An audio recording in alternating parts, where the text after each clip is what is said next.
Hey guys, in this video I'm going to show you how to protect your WhatsApp account from hackers. This video is divided into two parts. The first part is that how you can protect yourself from hackers.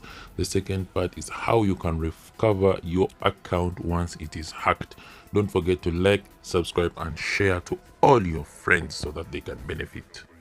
Now, in order to protect your account, we're going to use something called a passkey. In order to enable passkey, click on the three dots at the top of your WhatsApp menu.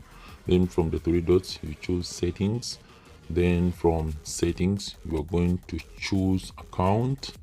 Then from account, you're going to choose something called passkeys.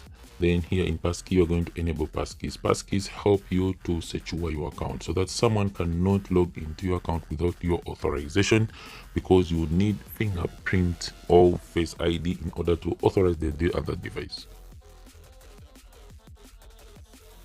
Now, in order to recover your account is very simple. Just click on the three dots.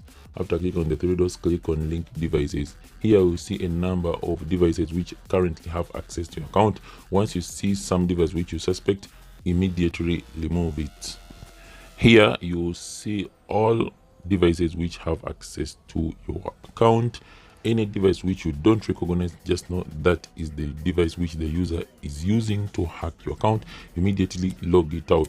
In this way, you will recover your account without uninstalling your WhatsApp again. Please share to everyone else.